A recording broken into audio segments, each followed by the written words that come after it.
नमस्कार दोस्तों। Iran, Israel और अमेरिका दोनों पर भारी पड़ता हुआ दिखाई दे रहा है। एक तरफ अमेरिका ने पूरी दुनिया पर यह प्रेशर बना रखा है जिसकी वजह से कोई भी ईरान की तरफ से खुलकर बात नहीं कर पा रहा है। दूसरी तरफ ऐसे वक्त में भी ईरान अकेला अकेला अमेरिका और इजराइल दोनों को छठी का दूध याद दिला रहा है। ऐसे ऐसे हमले कर रहा है जो ना तो इजराइल ने कभी सोचा था और ना ही कभी अमेरिका ने सोचा था। आज गल्फ में ईरान ने अमेरिकी तेल टैंकर पर मिसाइल गिराकर आईआरआईएस देना का बदला भी ले लिया है दोस्तों। दूसरी तरफ कतर और कुवैत में हम देख रहे हैं कि ईरानी मिसाइलें लहरा रही हैं। तो कुल मिलाकर ईरान बहुत भारी पड़ता हुआ दिखाई दे रहा है। तेल अवीव पहले ही खंडहर हो चुका है। आज हमारे साथ इस पूरे मसले पर बात करने के लिए मिडिल ईस्ट के जानकार सैयद आसिफ साहब है। समझने की कोशिश करेंगे। आपका बहुत बहुत स्वागत है सैयद आसिफ साहब। जी शुक्रिया। हम ये देख रहे हैं कि ईरान, अमेरिका और इजराइल दोनों से डटकर लड़ रहा है, अकेले लड़ रहा है। लेकिन अमेरिका को क्या अंदाजा नहीं लग पाया था कि ईरान इतना ताकतवर है, जो अमेरिका पिछड़ता ही जाता हुआ दिख रहा है। आज देखिए गल्फ में अमेरिकी टैंक पर हमला कर दिया ईरान ने। प्रज्ञा जी देखिए, होता क्या है कि हम लोग परसेप्शंस पर काम करते हैं, शायद ज्यादातर लोग।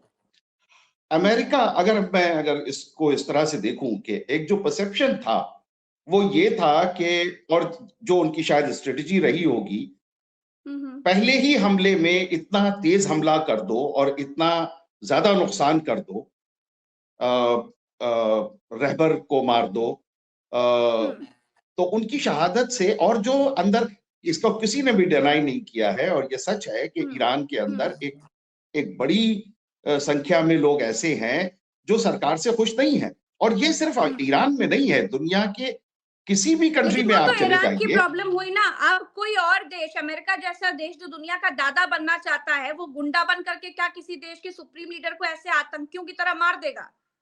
यही ये तो भी तो सवाल सवाल है। है। यही तो सवाल है कि आखिर अमेरिका को ये राइट्स किसने दिए हैं कि वो जिस मुल्क में चाहे जो चाहे वो कर सकते हैं, और इसके ऊपर पूरी दुनिया खामोश क्यों है? एक और चीज नहीं, आप आपको क्या देखिए। लग रहा है कि क्या अमेरिका को ईरान की ताकत परखने में भूल हो गई? क्या ईरान की ताकत कितनी है? कब तक ईरान ऐसे लड़ता रहेगा? ये तमाम स्ट्रेटेजीज पर अमेरिका ने काम किए बिना ही आयतुल्ला खामनेई की हत्या करवा दी।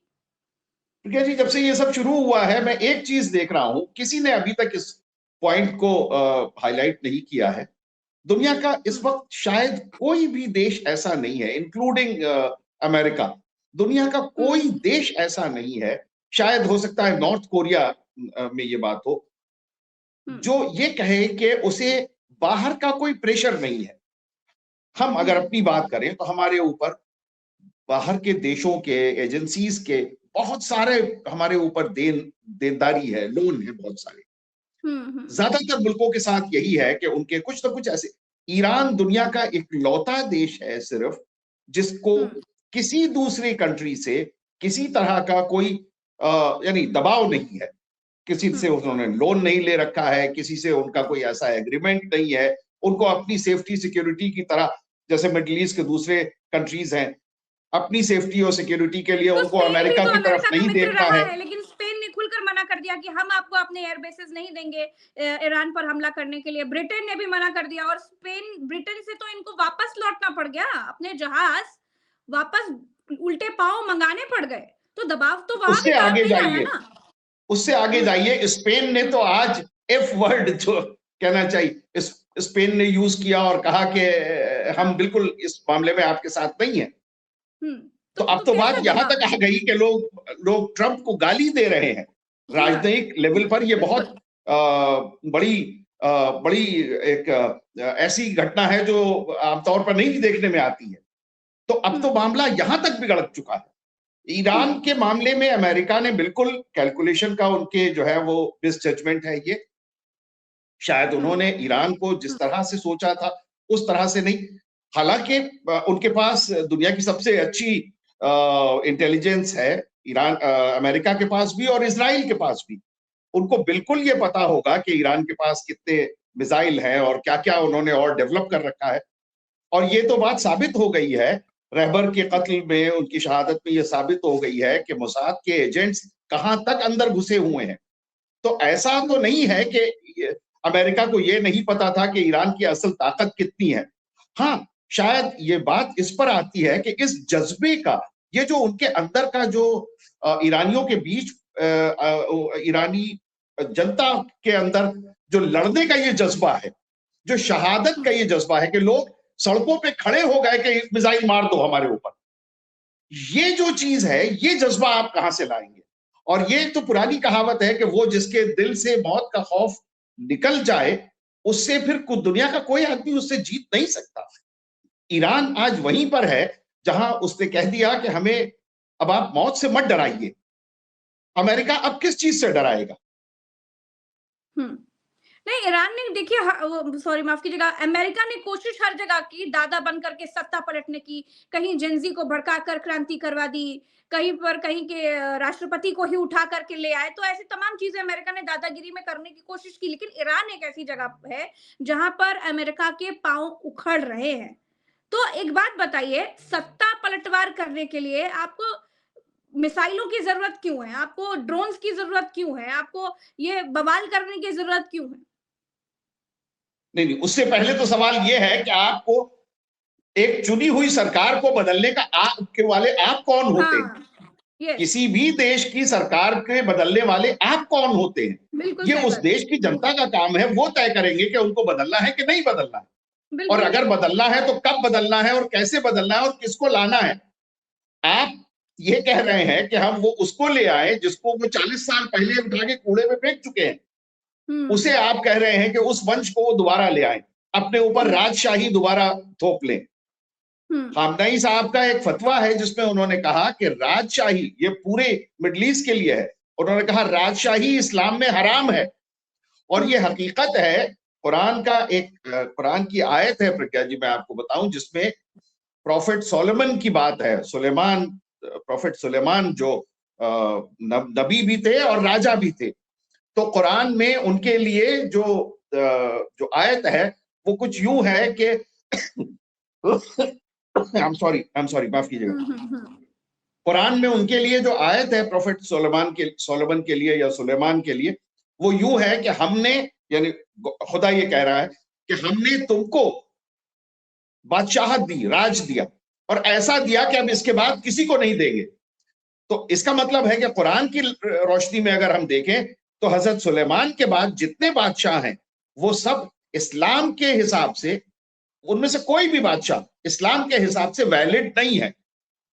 इस्लाम राजशाही को पसंद नहीं करता, ये है, ये बिल्कुल क्लियर वो है। तो आप उसी राजशाही को उस इस्लामिक मुल्क के ऊपर थोपना चाह रहे हैं। ये करने वाले आप कौन होते? बिल्कुल सही बात है। अभी अगर आप अली खामनेई की बात कर रहे हैं, तो अयातुल्लाह अली खामनेई तो इस बात के विरोध में थे कि परमाणु हथियार नहीं बनेगा, लेकिन अमेरिका ने उनको ही मरवा दिया ये बोल करके कि वो परमाणु हथियार बनवा रहे थे। तो ये तमाम चीजें हैं जो अमेरिका नियम कानून का को ताक पे रखकर सब कुछ कर रहा है, वो सबको दिखाई दे रहा है, और कैसे कैसे कायराना हरकतें कर रहा है वो भी सबको दिखाई दे रहा है। आपने देखा कि कैसे हिंद महासागर में भारत में जो मेहमान के तौर पर आए हुए थे एक ईरानी शिप, उसको मार गिराया गया टॉर्नेडो दागकर। अब सोचिए ये कायराना हरकत अमेरिका ने क्यों की? इसके लिए आप क्या कहेंगे? क्योंकि श्रीलंका में भी अगर आपने जिस शिप को गिराया है वो वॉर में तो थी नहीं, उससे आपको कोई खतरा तो था नहीं, तो फिर इतनी दूर आपने क्यों उसको मार गिराया? क्या कारण था उसके पीछे? इस पर क्या कहेंगे आप? देखिए, कारण जो भी है, कारण तो सिर्फ यही है कि इस वक्त ईरान पूरे मिडिल ईस्ट में जहां तक उनकी मारक क्षमता है वहां तक ईरान अमेरिका के सारे एस्टेब्लिशमेंट्स को ढूंढ रहा है, और एक छोटा बड़ा जो भी उनको मिल रहा है वहां वो मिसाइल दाग रहे हैं। इसी तरह से अमेरिका ने भी सॉफ्ट टारगेट्स ढूंढने शुरू किए, उनको ये शिप मिला, उन्होंने उसको उड़ा दिया। हाँ। यहां अमेरिका से ज्यादा हमें सवाल पूछने की जरूरत भारत सरकार से है, क्योंकि वो हमारे मेहमान थे, उनको हमने बुलाया था, वो हमारे कहने पर, वो हमारी गारंटी पर आए थे इस युद्धाभ्यास में हिस्सा लेने के लिए। हमारी गारंटी तो गई भाड़ में, हम तो एक शोक संदेश भी नहीं देने की पोजीशन में है आज। हम तो इतना दबे हुए हैं, डरे हुए हैं, और मैं देख रहा हूं कि आज जिस तरह से प्रधानमंत्री का हमारे और हमारे देश का मजाक उड़ाया जा रहा है। अमेरिकन चैनल पर टीवी एंकर्स बैठ के कहते हैं कि मोदी ने टांगे फैला दी इजराइल के जी सामने। ये क्या हो रहा है? ये हम क्या देख रहे हैं? हम मतलब हम कितनी, एक देश के नाते, एक देश होने के नाते हम कितनी जिल्लत सहेंगे सिर्फ इसलिए कि हमारी ये गलती है कि हमने एक नाकारा को कुर्सी पे बिठा दिया। आज मतलब अब इंतहा हो रही है जब इंटरनेशनल प्लेटफॉर्म पे इस तरह से कहा जा रहा है। ये फादरलैंड मदरलैंड जो करके आ गए हैं आप, ये उसका नतीजा है। अरे आपको जो जबान ही नहीं आती है, आप क्यों अंग्रेजी बोलने के पीछे पे? क्यों आपने वहां पार्लियामेंट में इंग्लिश में लेक्चर दिया? आप कितनी बुरी आपको, मतलब क्या कहें। खैर बहरहाल, तो ये सब हुआ है, लेकिन हम सैयद आसिफ जिम्मेदार साहब, हैं उस ये जहाज के। वर्ल्ड वॉर टू के बाद पहली बार ऐसा हुआ है जब टॉर्पीडो से कोई युद्धपोत ऐसे डुबाया गया है जी जिसमें लोग मारे गए हैं। ये छोटी बात नहीं है। ये हालांकि उसके बाद ईरान ने बदला लिया और बहुत ही भयानक बदला लिया, लेकिन ये जो कर रहा है अमेरिका, क्या अमेरिका को किसी का कोई डर नहीं है?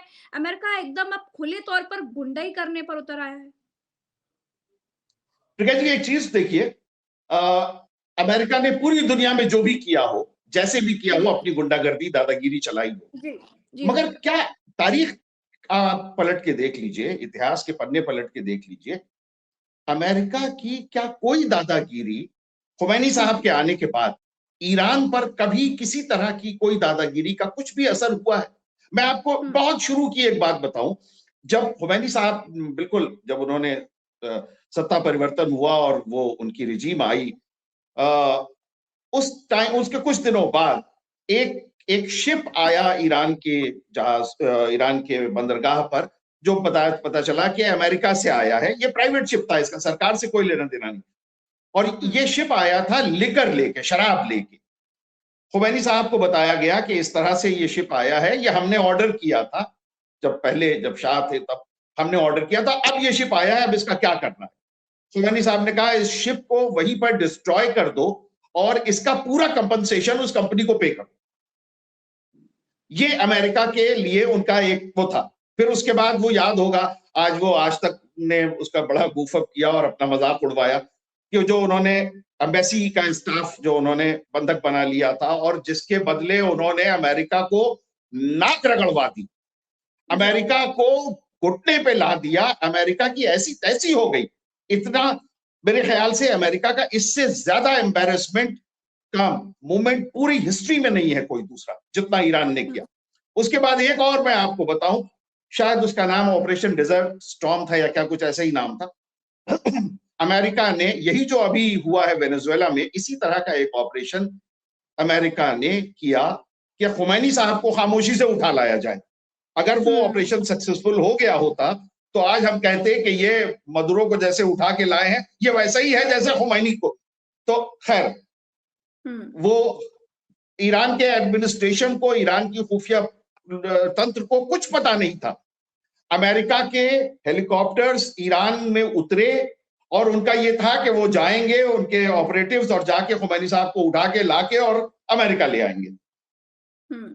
एकदम से आंधी आई, और ऐसी आंधी आई कि वो हेलीकॉप्टर्स एक दूसरे से टकरा टकरा करके डिस्ट्रॉय हो गए। बहुत से उनके फौजी मर गए, बहुत से भाग गए, और वो पूरा ऑपरेशन नेचर ने, कुदरत ने, आंधी ने उस पूरे ऑपरेशन की ऐसी तैसी कर दी। अगले दिन जब पता चला तो खुमैनी साहब का वो स्टेटमेंट भी बहुत अहम है उसको दोहराना, कि उन्होंने कहा कि अमेरिका को ये लगता था कि वो ईरान से लड़ रहे हैं, उन्हें ये नहीं पता था कि वो खुदा से लड़ रहे हैं। तो यहां जहां मामला इस तरह के लोगों का हो, इस तरह के, आप देखिए आप किनसे लड़ रहे हैं। एक तरफ एप्स्टीन वाले लोग हैं और एक तरफ ये लोग हैं, ये खामनाई हैं जो, आपको याद होगा अभी कुछ महीने पहले कि उन्होंने, जब उनको उनके जान के लाले पड़े हुए थे, उस वक्त वो छुपने के बजाय बंकर में किसी, वो आ गए मस्जिद में नमाज पढ़ाने के लिए, और लाखों लोगों ने उनके पीछे नमाज पढ़ी। जिसके पास ये जज्बा हो उसको आप कैसे डराएंगे, उसको आप कैसे जीतेंगे? लेकिन अब आपने ये आयतुल्लाह गलत अली जगह बयाना खामनेई ले की लिया है, हत्या आपने की जा गलत जगह। चुकी है और अब उनका देश अकेले लड़ रहा है। अब ईरान के सैनिक अमेरिका, इजराइल दोनों से लड़ रहे हैं, अकेले लड़ रहे हैं और पूरी ताकत के साथ लड़ रहे हैं, सबको दिखाई दे रहा है। अब ये लड़ाई किस तरफ जाते हुए आपको दिख रही है? क्योंकि अब मामला शांत होगा, ये तो दिखाई नहीं दे रहा है। किस तरफ जाने की जहां तक बात है, देखिए, ये लड़ाई कोई 2-4 दिन में खत्म होने वाली लड़ाई नहीं है। जी हाँ। ये फॉर श्योर। और अमेरिका भी कोई पान की दुकान तो नहीं है, कोई छोटी सी। अमेरिका हुँ, अमेरिका है, इज़राइल इज़राइल है, और हुँ। ईरान भी ईरान है। तो लेकिन ये जब पेंटागन भी तीनों चिंता जता रहा पहलवान, है कि अमेरिका के पास बहुत ज़्यादा हथियार अब बचे नहीं हैं। अब अगर इस लड़ाई को लंबा खींचना है तो उसके लिए हथियारों को भी होना ज़रूरी है। इनकी डिफेंसिव मिसाइल्स बहुत कम पड़ गई हैं। पेंटागन की चिंता पर भी गौर करना चाहिए।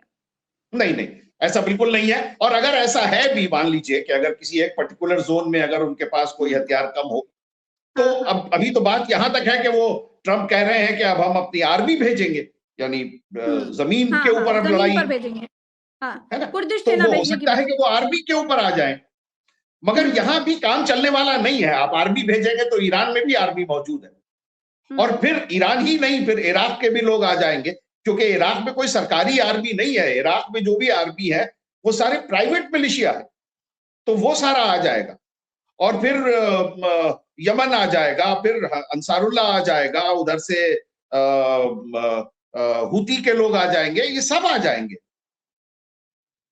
तो आप जमीनी लड़ाई में ऐसा नहीं है कि आप जमीनी लड़ाई में आपको वॉक ओवर मिल जाएगा और आप ईरान को जीत हुँ, लेंगे। हुँ, अ, मगर लड़ाई मुझे नहीं लगता कि इतनी जल्दी खत्म होने वाली है। लड़ाई लंबी खींचेगी है। हुँ। चलिए बहुत-बहुत शुक्रिया सैयद आसिफ साहब, आपने समय दिया। दर्शकों का भी बहुत-बहुत आभार। हम फिर मिलेंगे अगली चर्चा में, अभी के लिए इतना ही। तो दोस्तों, हम लगातार आपको अपडेट्स बताते जा रहे हैं और जो भी नए डेवलपमेंट्स हो रहे हैं ईरान, इज़राइल और अमेरिका को लेकर के, वो हम आपको समय-समय पर आपसे रूबरू करा रहे हैं। तो फिलहाल के लिए इतना ही। अगर आपने चैनल को सब्सक्राइब नहीं किया है, तो सब्सक्राइब ज़रूर कर लीजिए। अपनी राय कमेंट में बताइए। नमस्कार दोस्तों।